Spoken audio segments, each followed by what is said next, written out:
Hello my loves, welcome back to Zeke's Lunchbox. I haven't made a favorites video for quite some time. I didn't want to make one for a while because I kind of use the same mediums all the time, but I realized that I have been playing around with some new things and I want to share it with you guys. So if you haven't watched my other video, I think it's from like 2018, I will pop that in the description and card up here if you want to watch that, because I still use a lot of the stuff that is mentioned in that video. But there is some new stuff as well that I want to chat about to you guys because they are in my rotation on a daily basis. Everything that I am talking about right now is in the description below with a link as well. So feel free, if anything piques your interest, it's all below. So yeah, let's get into the video and chat about my favorite art tools right now.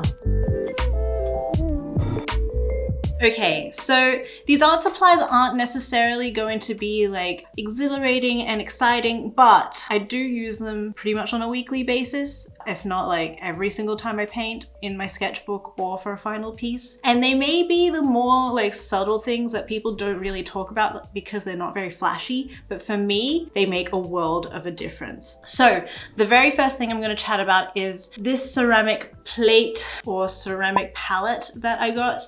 I am a convert to ceramic palettes now that I've been playing around with this one. As you can see, it's pretty well loved. I haven't cleaned it in a minute. The reason why I like it is because it cleans really easily, and also I have been using like little cheap plastic palettes. The acrylic paint that I use peels off really easily, so I've just been using those. But I have to blue tack them down to the table every single time I paint, and it is really annoying. So I was like, oh wait, I should just invest some money and get a proper paint palette. So this one doesn't move around at all, nice and heavy and weighted, so it's not gonna move around when you're like mixing colors. And also, not only is it a pretty flower, which is really sweet and delicate, but the wells actually do help in creating a little pocket for you to mix your paint. So I'll just pop a little paint there, and because there's a little like lip and round element there, it helps you to like mix your paint as well. So not only is it really cute, but it's also actually practical. Okay, the next thing I'm gonna chat about, now this is what I mean when I say like it's not very glamorous, but I absolutely love it.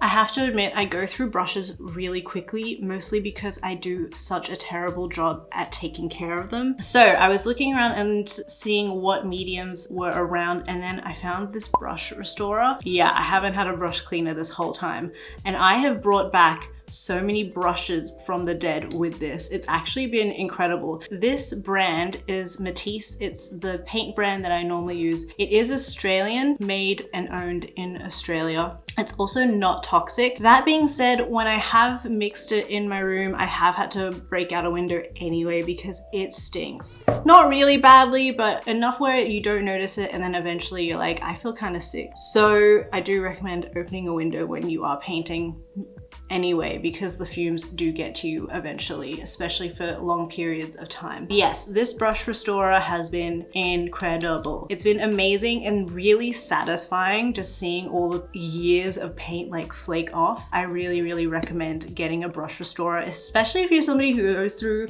brushes as quickly as I do.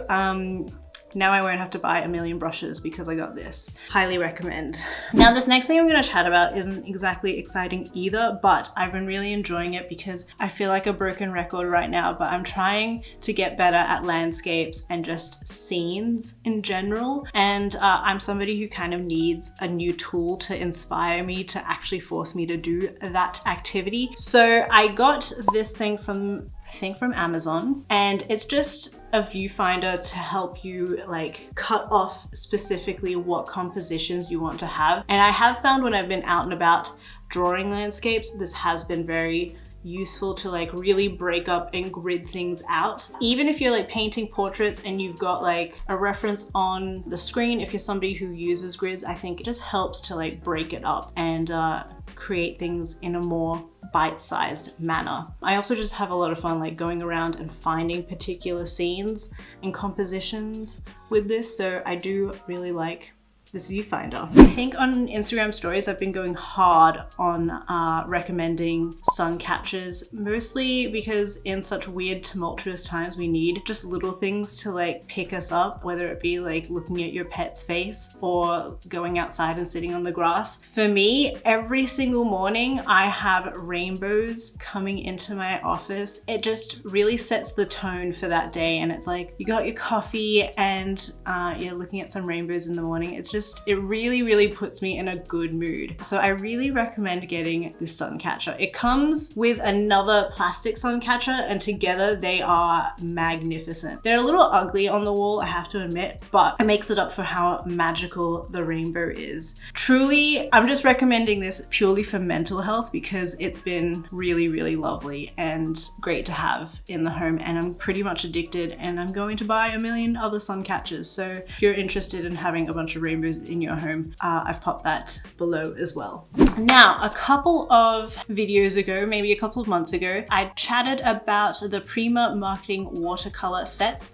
They come in tiny little pocket-sized palettes of, I think, 9 or 6, something like that, not that many. And they've been really cute and I've been loving those and using them all the time. And the biggest problem that I had with those, however, was because they came into all the little cubey palettes, I found them really annoying to constantly open and have throughout on my desk. And I just needed a place to like collate them. So I got this meat and watercolor tray. I'm sure a bunch of you use these already, but if you haven't already, metal trays for your watercolors are the best. It just feels like really hefty and like really official. So it opens up like so, and you have all of your little cakes inside there. Obviously, these 2 palettes you can use for mixing, and it's just really nice having all of my paints in the one place. I think there is something to be said about it being metal as well. It's really nice and sturdy. It feels just like official, you know? It's also got a hook on the back if you are out and about and painting out in nature.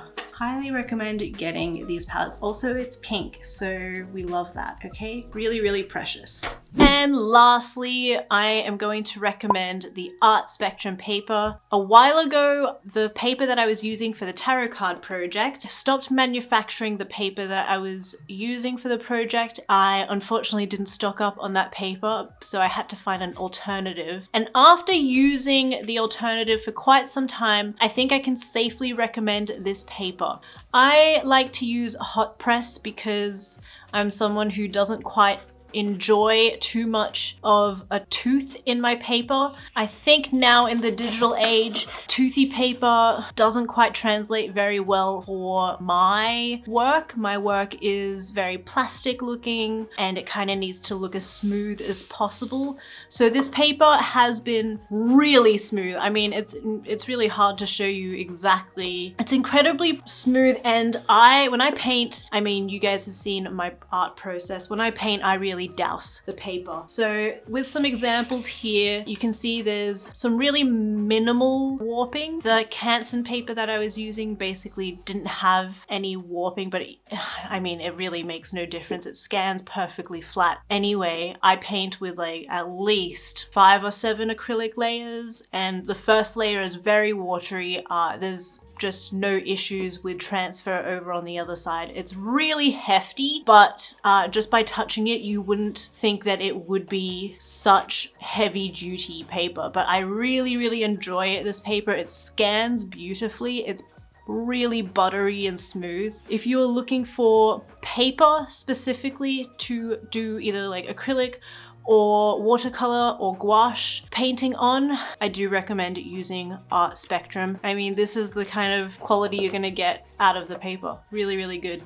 Okay, that's it from me, you guys. I hope all of those were kind of interesting. I know they're not like really magnificent and luxurious, and I don't know, none of the things I talked about had like wow factor, but they were all very practical. And I think like people don't talk about the practical stuff in art all too often. They only want to talk about like the most magical paints and like not all the other stuff that goes along with it. So yeah, I thought I'd chat about what I'm vibing with at the moment. If you guys liked this video and you want me to chat more about my favorite art supplies, pop that in the comments below. And if you have any other art supplies you want me to chat about, I'm happy to do that too. You guys let me know if that is something you are interested in watching. That's it from me. Before we head out, make sure you subscribe and like. You guys, thank you so much for watching and hanging out with me for a couple of minutes. I will catch you guys in the next video. See you then.